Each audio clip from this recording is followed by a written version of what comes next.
Hello friends, I Deepak Prajapati welcome you in my fourth lecture of complex analysis. Today we are going to discuss about product and division of complex numbers in polar form. We have already discussed how to find out product and division of complex numbers in Cartesian form.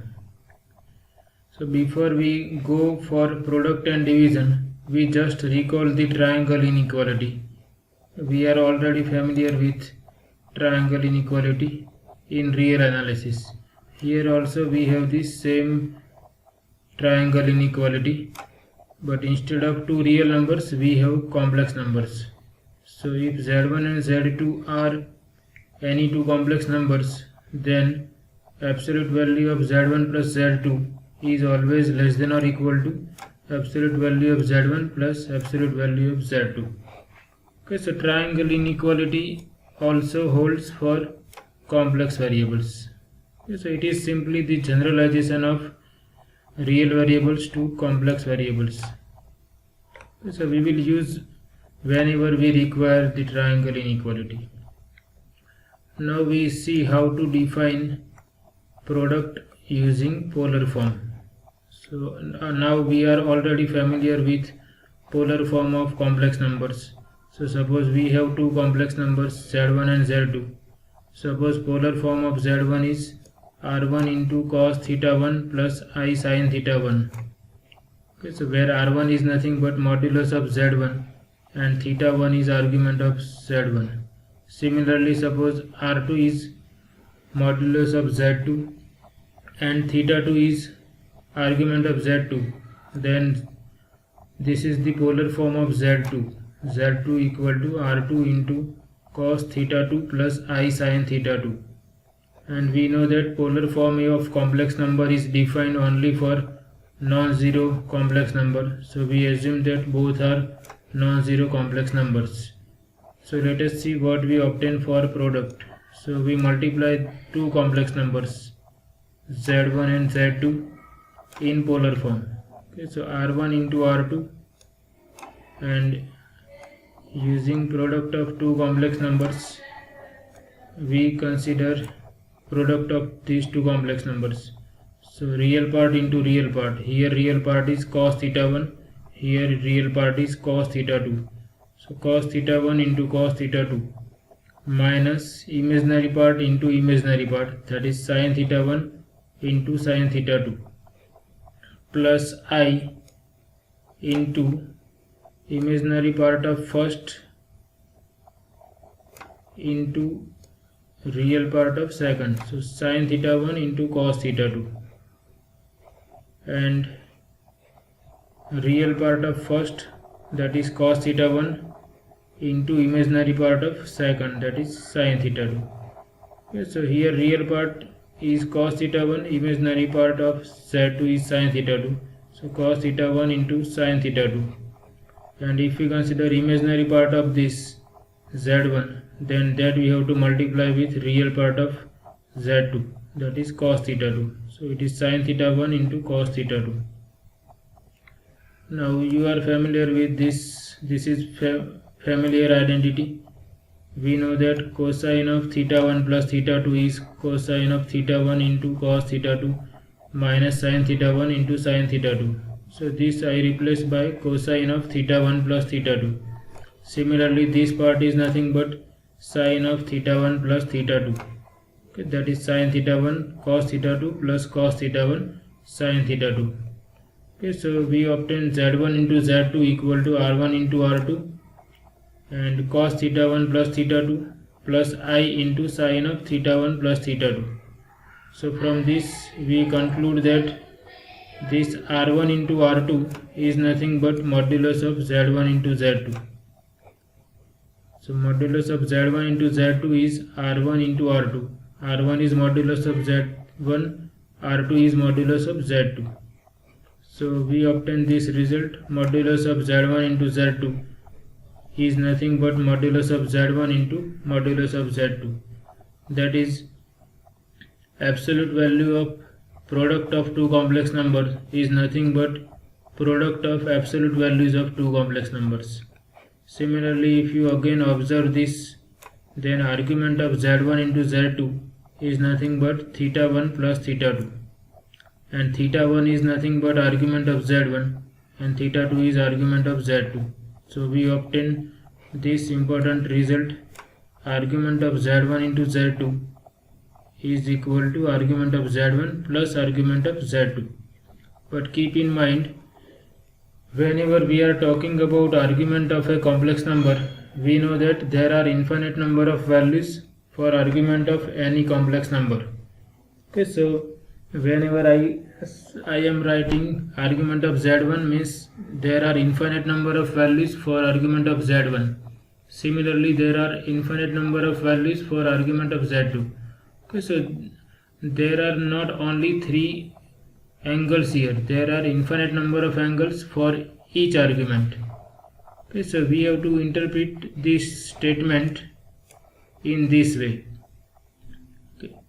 If we know any of these three values, suppose we know two values of any of these three values, suppose we know one value of argument z1 and another value of argument z1 into z2, then we will always have at least one value of argument of z2 such that this statement or this equality is satisfied. Okay, again I repeat, if values of two of the three arguments means argument z1, argument z2 and argument of z1 into z2, if values of two of the three arguments are specified, then there is always a value of the third argument such that this equation holds. This means, suppose you are given argument of z2 and argument of z1 into z2, then you will always have at least one value of argument of z1 such that this equality is satisfied. We consider one example to understand this. Okay, suppose I consider two complex numbers, say z1 equal to 1 plus I and z2 equal to minus 1 plus I. So we know how to find out argument now. Okay, so if I consider 1 plus I, it is in first quadrant, and because x equal to y, here x is 1, y is 1, that is real and imaginary parts are 1. So this point is nothing but order pair 1 1. So this radius vector, the angle made by this radius vector is pi by 4. So argument of z1 is pi by 4. Similarly, so in general we can write argument of z1 is pi by 4 plus 2n pi, n belongs to z. So for different values of n, I will have different values of argument of z1. Similarly, z2 is minus 1 plus I. So we have to measure this angle made by this vector with positive x-axis. So because this angle is pi by 4, this angle is also pi by 4. So this angle is nothing but pi minus pi by 4. So argument of z2 is pi minus pi by 4, that is 3 pi by 4 plus 2n pi. So we are writing 2n pi to include all possible values of argument of z2. Now let us see what is z1 into z2. So if you multiply 1 plus I and minus 1 plus I, you will obtain minus 2. Or you can simply go in this way also. 1 plus I minus 1 plus I, that is I plus 1 into I minus 1. So using the formula of a plus b into a minus b, this is a square minus b square. So it is minus 2. So argument z1 into z2 is nothing but minus 2. So minus 2 is here, and we know that this angle is pi. The angle made by this vector with positive x-axis. So So argument of z1 and into z2 is pi plus 2n pi. So you can see I have infinite number of values for each argument. There are 3 arguments: argument z1, argument z2, argument z1 into z2. So what that result says, if you know any 2 arguments, then you will always have at least one value of third argument such that that result is satisfied. For example, suppose I consider 2 arguments, say argument z1 and argument z1 into z2. Argument z1 is pi by 4 plus 2n pi. So for different values of n, we will obtain different arguments. So suppose I consider n equal to 0, then one value of argument z1 is pi by 4. Similarly, if I take n equal to 1 here, I will obtain argument z1 z2 equal to pi plus 2 pi, that is 3 pi for n equal to 1. So suppose we are given these 2 values, argument z1 and argument z1 into z2, then you will always have one value from this set. Okay, there are infinite number of values for argument z2. Among those infinite number of values, you will always have one value of argument z2 such that that result holds. So if I consider argument z2 equal to 3 pi by 4 plus 2 pi, this is my argument z2, 3 pi by 4 plus 2n pi. So if I take n equal to 1, I will have argument z2 equal to 3 pi by 4 plus 2 pi, that is 11 pi by 4. Now let us see what is argument z1 plus argument z2.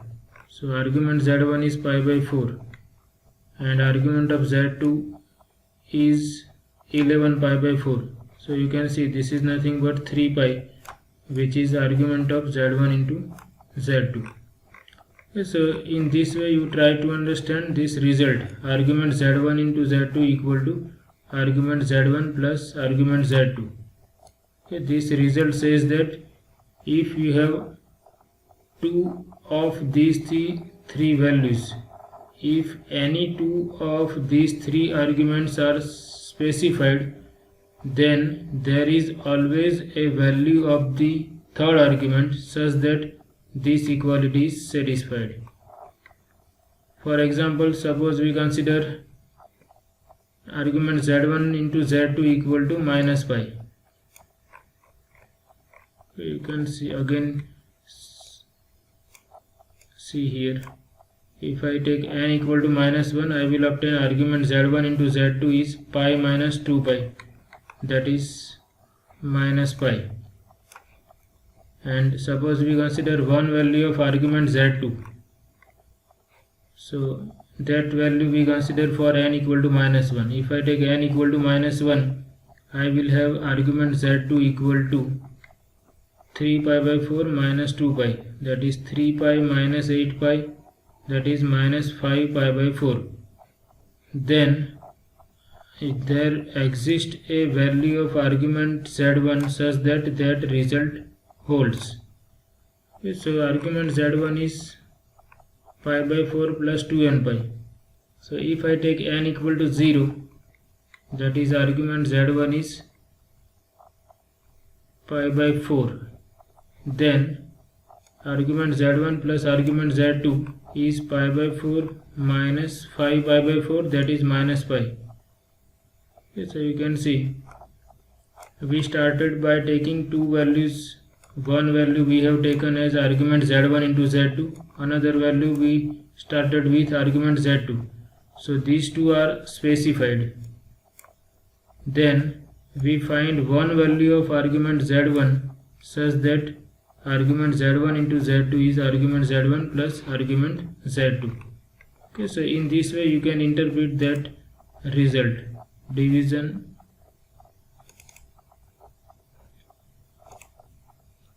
Okay, so be careful, there are not only 3 values, there are infinite number of values. So this statement is to be interpreted as, if values of two of the three arguments are specified, then there is a value of the third argument such that the equation holds. Similarly, we can find out division in polar form. Okay, we can go in this way also. We can rewrite Z1 as Z1 by Z2 into Z2. Okay, here we can write Z2 in the denominator because we have taken Z2 as non-zero complex number. So this is defined. So if I take mod Z1, then this is modulus of Z1 by Z2 into Z2. But as I discussed, modulus of product equal to product of modulus. So here I consider one complex number as Z1 in Z1 by Z2, another complex number as Z2. So product of modulus of product equal to product of modulus of two complex numbers. And mod Z2 is positive because Z2 is non-zero. So this we can take on left hand side. So it is mod Z1 upon mod Z2. Okay, so absolute value of Z1 by Z2 is nothing but absolute value of Z1 divided by absolute value of Z2. Similarly, argument of Z1, we are rewriting Z1 in this way.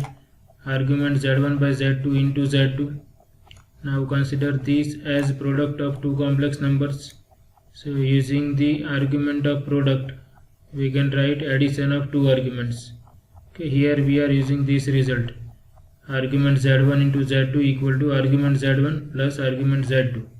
Instead of Z1, we have Z1 by Z2. This is one complex number, another complex number is Z2. So argument of Z1 by Z2 plus argument of Z2. And argument of Z1 by Z2 will be argument of Z1 minus argument of Z2. Again, this statement is to be interpreted in earlier statement. If we are given two of the three arguments, then there is always a value of the third argument such that this equation holds. Okay, so this is about product and division in polar form. In next lecture we will discuss how to find out roots of complex numbers. Okay, I hope you like this lecture. If you have any doubt, feel free to ask me in comment section. Thank you very much.